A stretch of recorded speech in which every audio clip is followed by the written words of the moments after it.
Apocalipse, capítulo 2, versos 4 e 5.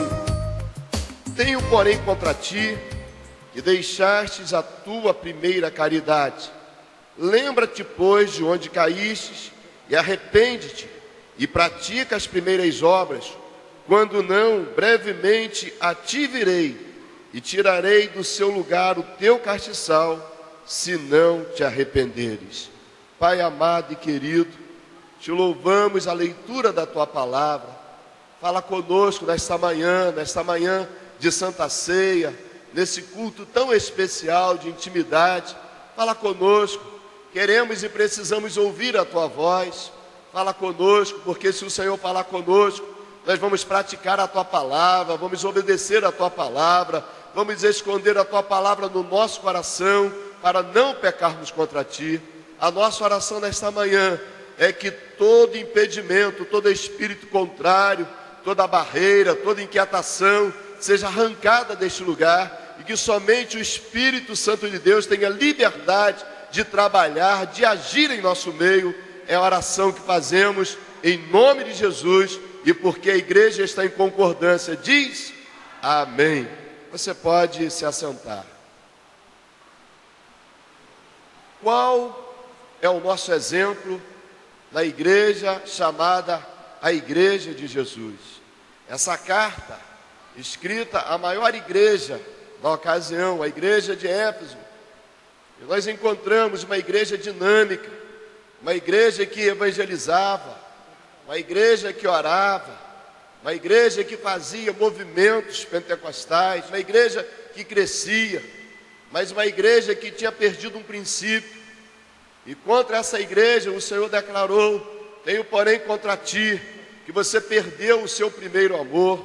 No verso 15, no verso 5, o Senhor traz a lembrança dizendo assim: lembra-te, pois, de onde caístes e arrepende-te. O Senhor estava chamando aquela igreja para o arrependimento. O Senhor estava chamando aquela igreja para voltar às origens, para voltar ao passado, para voltar às primeiras obras, para que aquela igreja entendesse que o amor não pode acabar. Irmãos, Paulo, quando fala sobre o amor à igreja aos Coríntios, capítulo 13, Paulo diz assim: pode ter línguas, pode ter todas as coisas, mas se não tiver amor, nada aproveita. A marca do Evangelho de Jesus Cristo na nossa vida precisa ser amor. Jesus disse: eu vos dou um novo mandamento. Vocês precisam amar uns aos outros, assim como eu amo vocês. A igreja do Senhor precisa ser marcada pelo amor. Pessoas que se amam, pessoas que abençoam, pessoas que têm princípio de comprometimento um com o outro, de estar orando, de estar abençoando, de estar cuidando. A marca da igreja de Jesus Cristo é marcada pelo amor. O texto áureo da Bíblia diz que Deus amou o mundo, porque Deus é amor. E aquele que diz que está em Deus precisa viver em amor, porque Deus é amor. Essa é a nossa marca. Essa igreja, uma igreja tão próspera, uma igreja que fazia tantas obras, que fazia tantos movimentos, tinha perdido a essência, tinha perdido o amor. E o Senhor está falando: pratica as obras que vocês praticavam. Voltem ao primeiro amor. Lembra-te, pois, de onde caíste.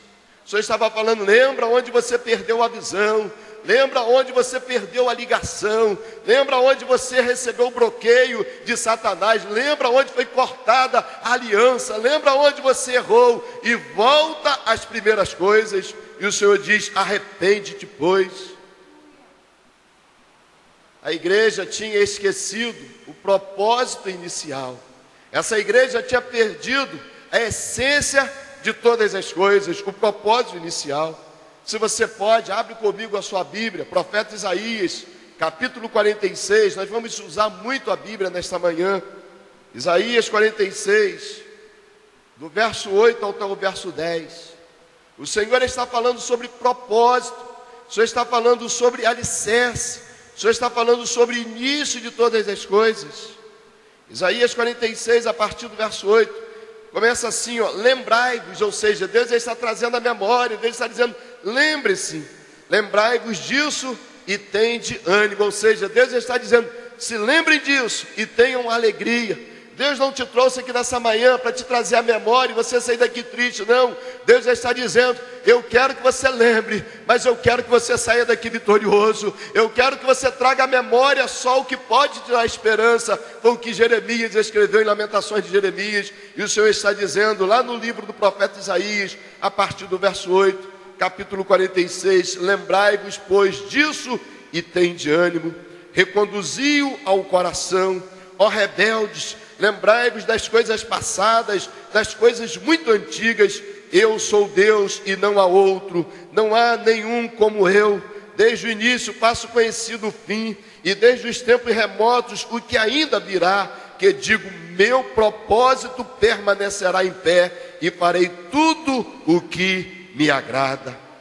Deus está dizendo, meu irmão, que Ele conhece o fim antes de começar. Por isso a palavra de Deus nessa manhã é, volta ao primeiro amor, ou seja, recomeça. Quando Deus te chama para te confrontar com essa palavra, Deus está dizendo, eu sei muito bem qual o propósito que já tracei para a sua vida. Deus está dizendo, eu conheço o fim antes de começar, eu conheço o que vai acontecer antes de iniciar. E Deus está dizendo, reconduze-o ao coração, ou seja, traz de volta, lembre-se e traga de volta ao teu coração. Lembrai-vos das coisas passadas, das coisas muito antigas.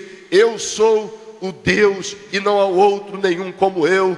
Deus está dizendo, lembre-se que você serve a um Deus que é único. Lembre-se que você adora um Deus que é o Todo-Poderoso. Lembre-se que eu sou o teu Deus e fora de mim não há outro Deus. Deus está trazendo à sua memória que você se lembre que Ele é o Deus que pode mudar toda a história. Deus está dizendo, lembre-se de mim, porque eu sou aquele que abre portas onde não tem porta. Deus está dizendo, lembre-se de mim, porque fora de mim não há outro Deus. Eu sou o Todo-Poderoso e eu te ajudo, eu te sustento, eu te guardo, eu te sustento com a destra da minha justiça. Não há outro Deus como o nosso Deus, o Senhor dos Senhores, o Rei dos Reis. A Ele a honra, a glória, o louvor e a adoração.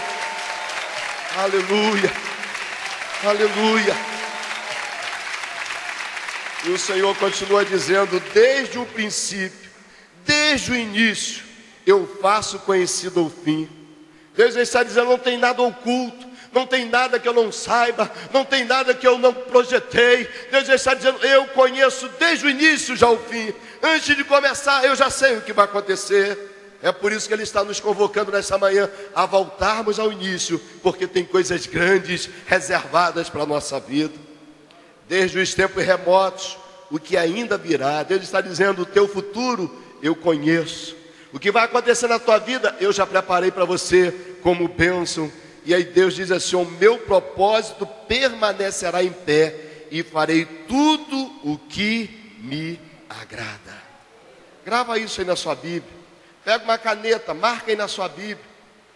Anota o dia de hoje, dia 1º de novembro de 2009, diga, Deus falou comigo que o meu futuro já está traçado. Deus falou comigo nesse dia que a vontade dele vai acontecer, que o propósito dele vai permanecer de pé, que a vontade de Deus vai acontecer na minha vida, queiram os demônios ou não, queira o inferno ou não. A vontade de Deus na sua vida, o propósito de Deus na sua vida vai te sustentar enquanto você viver nessa terra. Nada pode impedir o agir de Deus na sua vida, porque Deus já determinou e a vitória já é sua, está garantida na cruz do Calvário, e ninguém pode revogar aquilo que Deus libera sobre a nossa vida.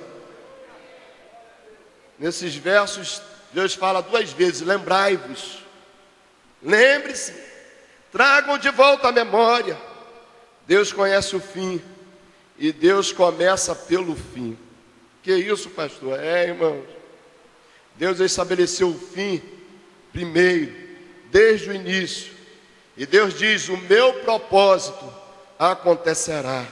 E Deus nessa manhã está nos confrontando, dizendo, volta ao propósito, volta às primeiras obras. Provérbios capítulo 19, abra aí a sua Bíblia, marque isso, verso 21. O Senhor está dizendo ao nosso coração, para nos sustentar, para manter a sua fé